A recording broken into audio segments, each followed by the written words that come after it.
bueno que podemos alabar el nombre del Señor juntos esta tarde.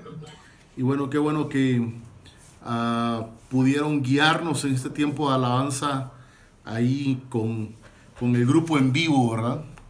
Voy a invitar a que podamos abrir nuestras Biblias en el libro de Hechos capítulo 4, de los versos 23 al verso 31. Hechos 4, del verso 23 al verso 31. Las últimas 2 semanas hemos estado meditando en este libro de Hechos y hemos estado hablando de cómo la iglesia recibió la promesa del Señor Jesucristo, la promesa del Padre, que es el bautismo del Espíritu Santo, pero también después estuvimos hablando de esos elementos esenciales que hacen que una iglesia sea iglesia, ¿verdad? A todos los que hemos creído en Cristo Jesús, a los que hemos decidido hacer la voluntad de Dios, nos gustaría una cosa. Estoy seguro que ahorita que diga este deseo que ha habido en nuestro corazón, usted va a identificarse conmigo. Todos los que hemos tomado la decisión de seguir a Cristo Jesús y de cumplir la voluntad de Dios, nos gustaría, ¿verdad?, que después de tomar esa decisión, todas las cosas nos salieran bien. Nos gustaría que todas las cosas fueran viento en popa, ¿verdad? Nos gustaría que todo se acomodara de tal manera que fuera éxito tras éxito tras éxito y sin ningún inconveniente. Nos encantaría, dado que si hemos decidido seguir a Jesús y si estamos decidiendo cumplir la voluntad de Dios, esperaríamos que Dios nos abriera todas las puertas y nada nos detuviera. Sin embargo, la realidad bíblica es distinta a nuestros deseos. La realidad bíblica nos dice que así como nosotros deseamos seguir a Jesús y agradar a Dios haciendo su voluntad, vamos a tener y sufrir oposición, ¿verdad? Satanás va a levantarse y va a levantarse levantando a otros para distraernos de la misión que Él nos ha encomendado.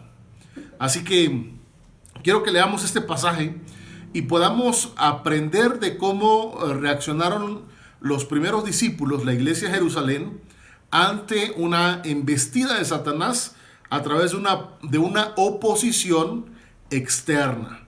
Porque ya vamos a ver después que también hay oposiciones internas, ¿verdad?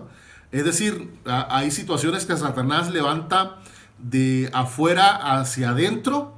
Y hay ocasiones en las que algunos de adentro están dormidos o descuidados y entonces Satanás los levanta para generar una oposición de adentro hacia los propósitos de Dios. Vamos entonces a este pasaje de Hechos capítulo 4, versos 23 al verso 31. Leo en voz alta y luego voy a proponerles una división de este pasaje.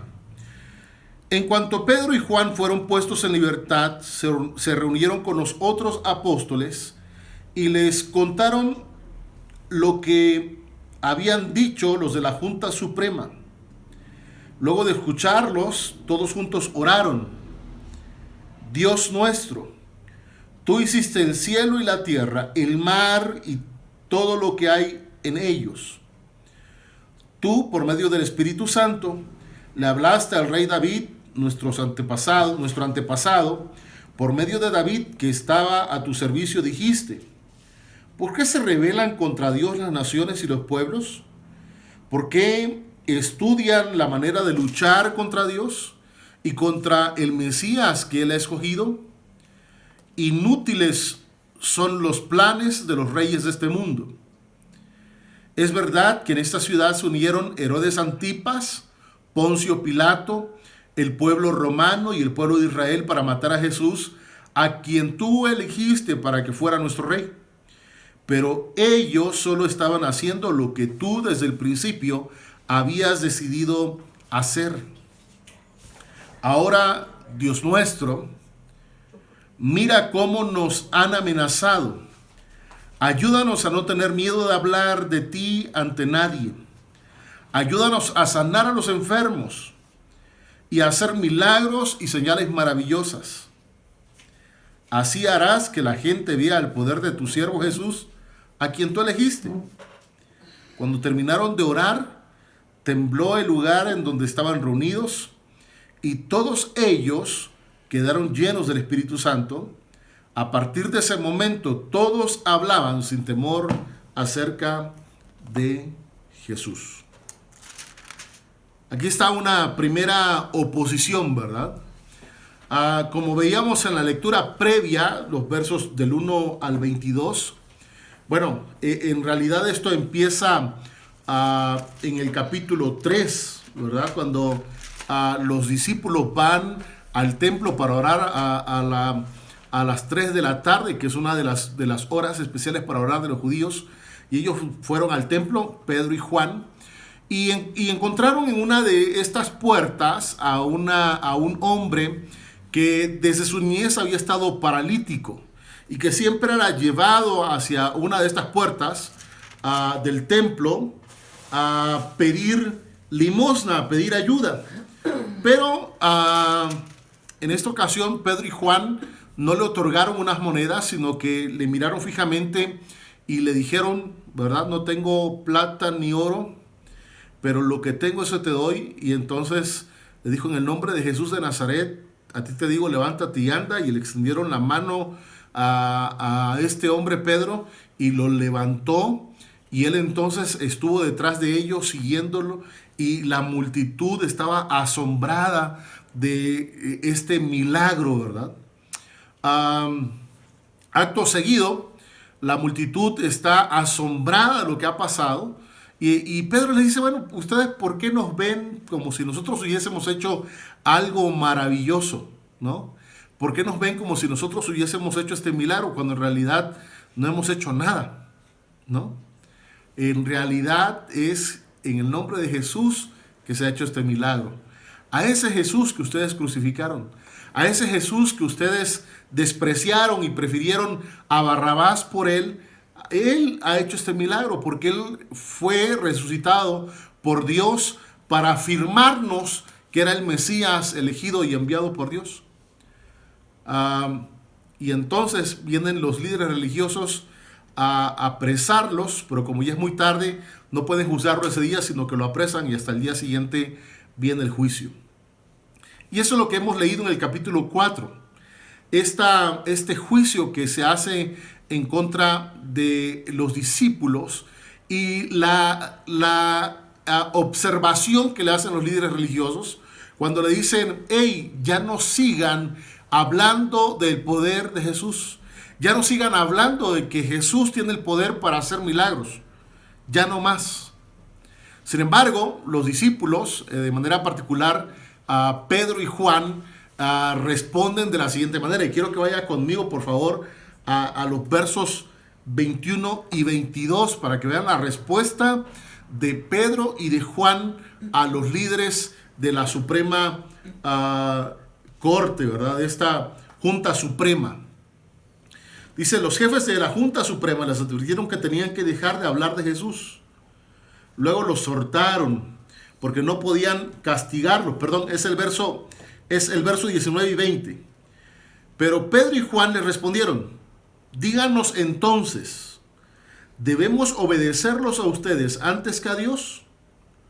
Dice, nosotros no podemos dejar de hablar de todo lo que hemos visto y oído. Y nuevamente la Junta Suprema, ¿verdad? Voy a insistirles que dejen de hablar de Jesús, y entonces los soltaron porque no tenían manera de castigarlos, porque todo el pueblo alababa a Dios por haber sanado milagrosamente a ese hombre que llevaba 40 años, que tenía más de 40 años de edad.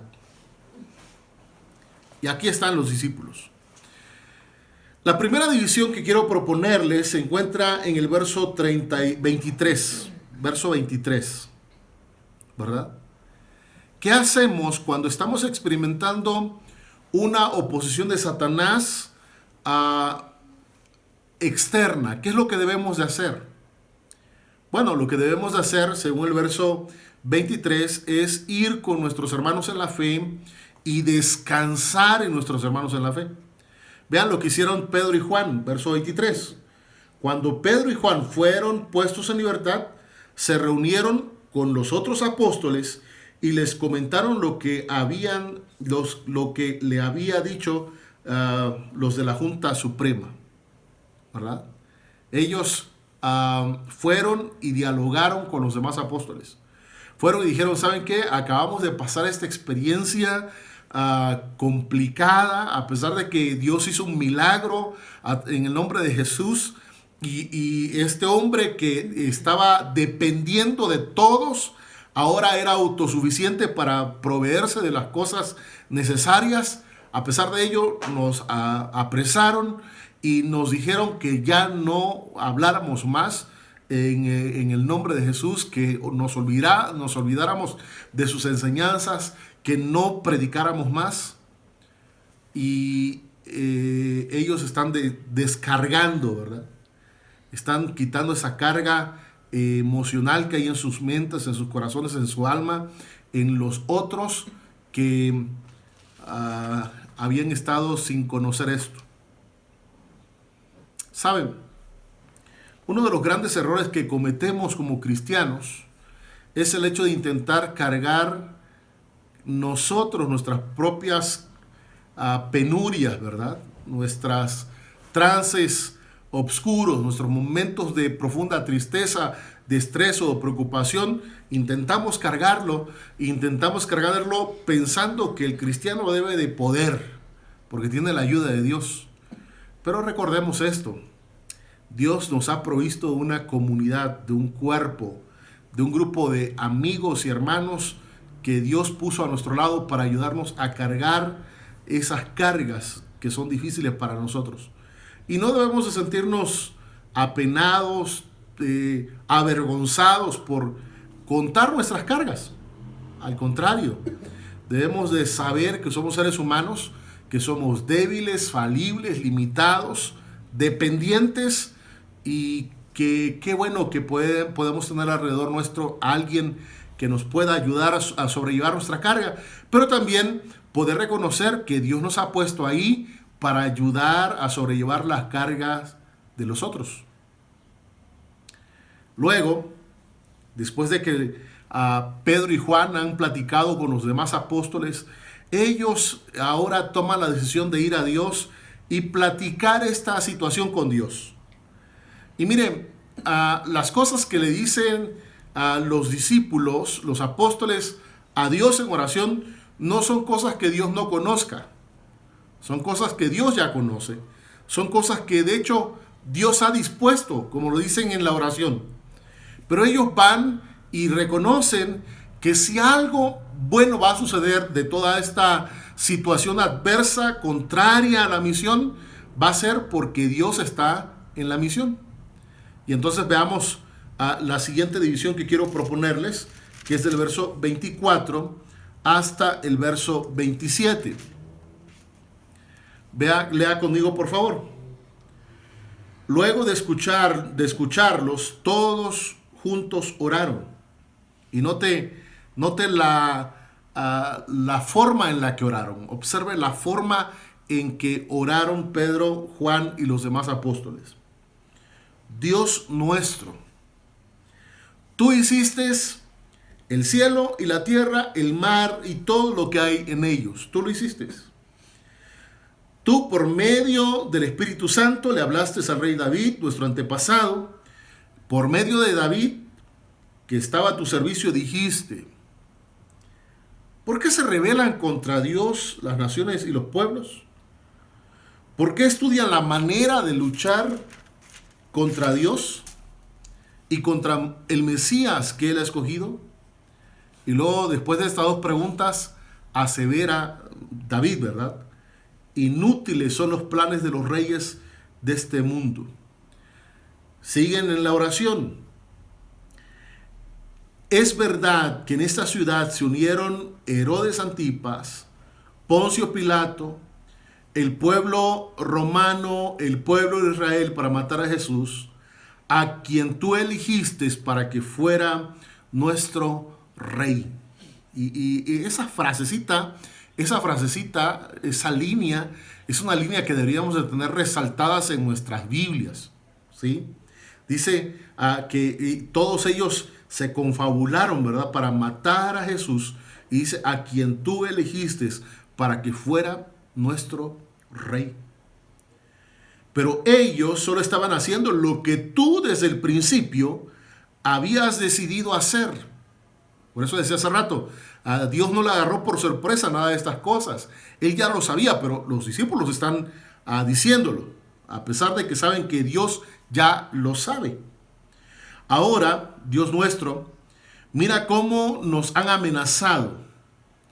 Ayúdanos a no tener miedo de hablar de ti ante nadie.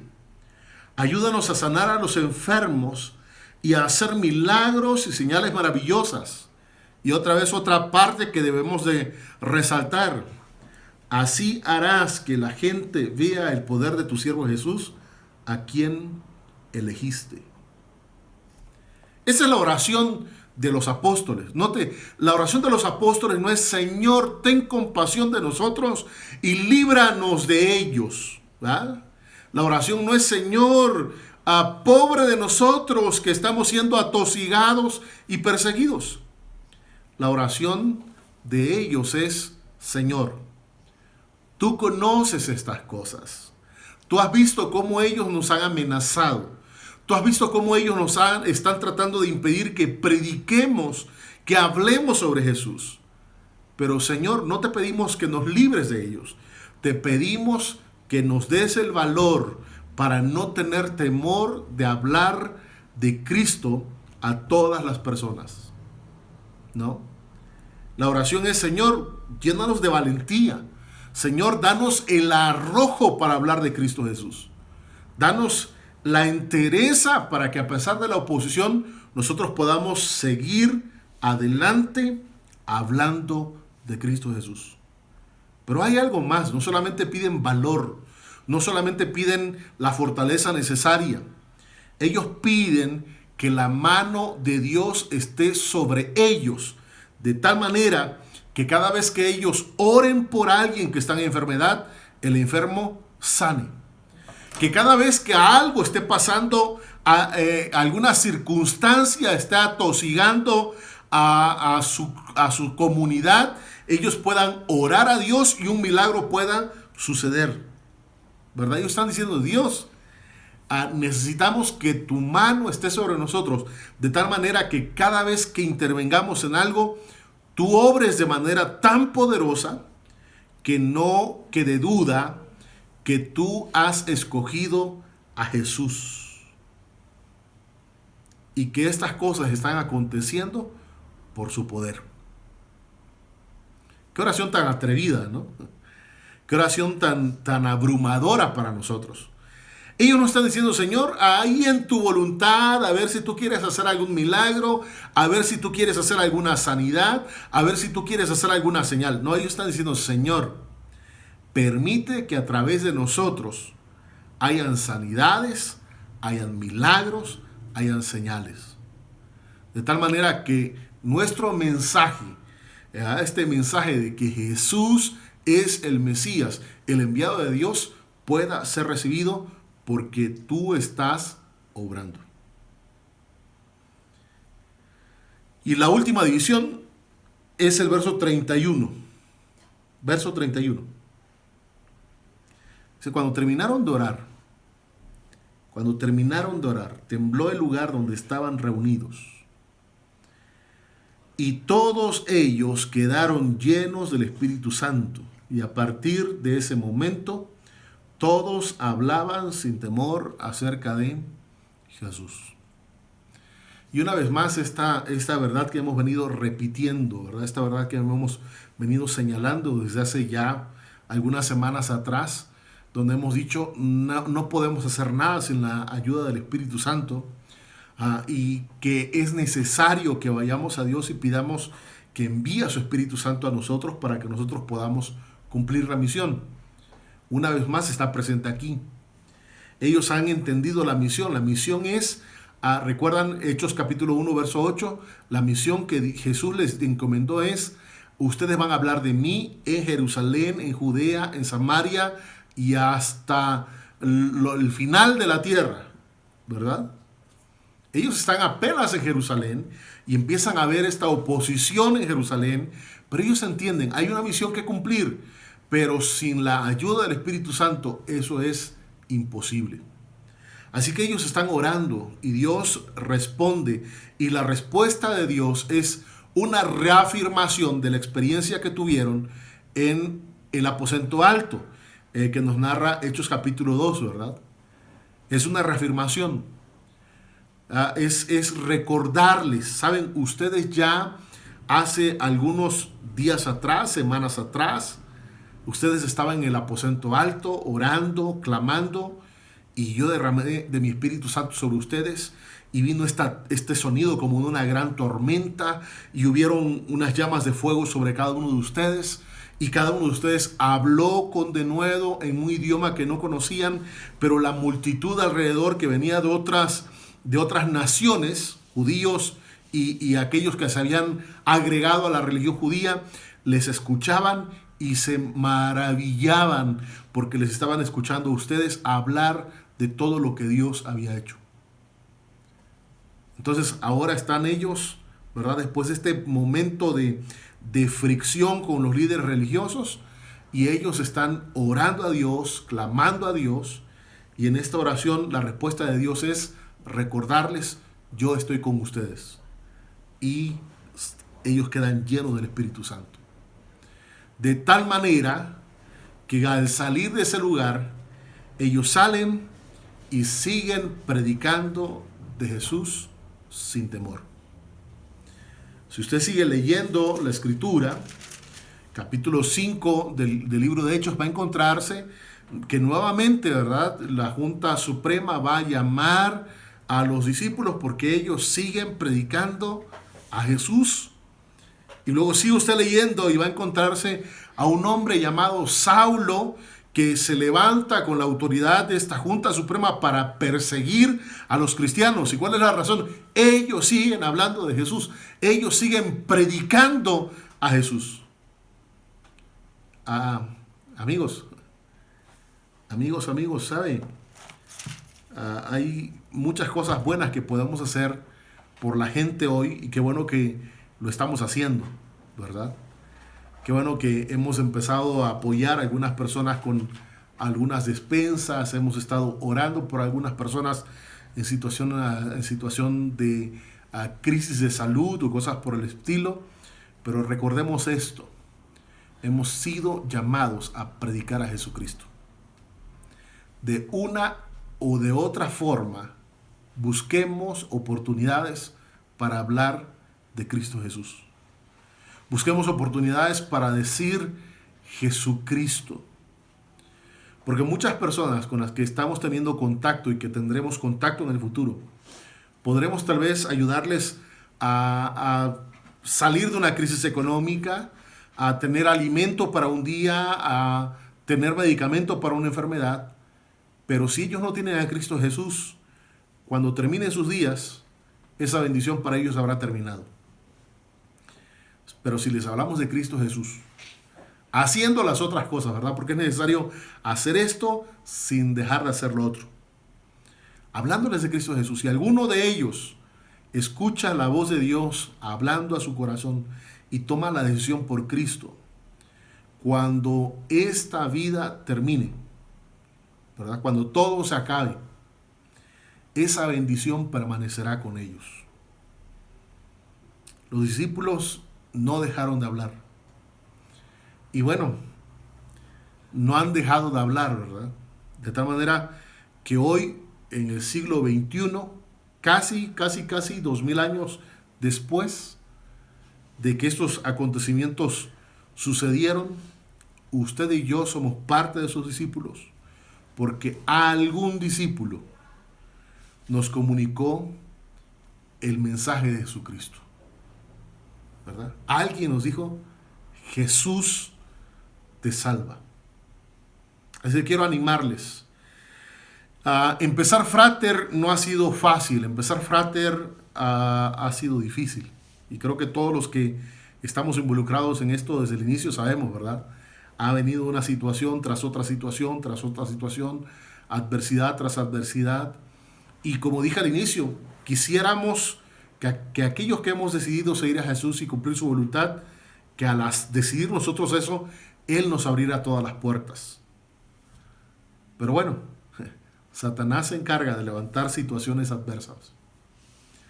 Ahora, ¿cómo respondemos a esas situaciones adversas? Podemos renunciar, ¿verdad?, al llamado de Dios y podemos decir ya no. O podemos, como los apóstoles, decir, Señor, no entiendo, pero confío. Señor, quisiera que fuera otra circunstancia, otra situación, pero confío. Tú nos ayudarás. Tú nos permitirás alcanzar los objetivos que tú mismo has trazado para nosotros. Así que quiero animarles que cada vez que vayamos a Dios en oración, en este tiempo que cada vez parece más complejo, podamos decirle, Señor, yo sigo confiando en ti, porque todas las cosas están en tu mano. Vamos a Dios en oración, vamos a Dios y vamos a decirle, Señor, ayúdanos. Ahora, gracias a Dios, no es una junta religiosa la que nos impide predicar a Cristo, no es el gobierno, ahora es el coronavirus, ¿verdad? Es esta cuarentena que se ha opuesto y que hace interferencia, pero hay muchas cosas que podemos hacer a través de las cuales podemos seguir hablando de Cristo Jesús. Vayamos a Dios en oración. Padre, gracias por tu amor. Gracias por amarnos. Gracias por tus primeros discípulos, porque en medio de su humanidad, de sus debilidades y sus carencias, ellos podían estar confiados en que tú tienes todas las cosas en tus manos, bajo control. Que aún esta oposición que ellos enfrentaron estaban en tus planes para forjar una iglesia fuerte, con un carácter firme, que había tomado la decisión de cumplir la misión que tú le habías dado. Y hoy, después de tanto tiempo, Señor, esa iglesia está aquí. Esos discípulos están presentes. Ahora somos nosotros a los que tú estás llamando para que podamos recordar que sin dejar de hacer las otras cosas que son necesarias, externando tu amor, tu compasión, tu bondad a las personas que están en necesidad, podamos buscar formas creativas también de entregarles el mensaje, de decirles que Jesús es el Salvador y que en Jesús ellos pueden no solamente tener una nueva vida en esta tierra, sino pueden experimentar el perdón de sus pecados y la promesa de una vida después de la muerte. Padre, ayúdanos a recordarlo siempre y ayúdanos a aprovechar todas las oportunidades que tú nos abres para comunicar tu mensaje. Gracias, Dios. En el dulce nombre de nuestro Señor Jesús. Amén.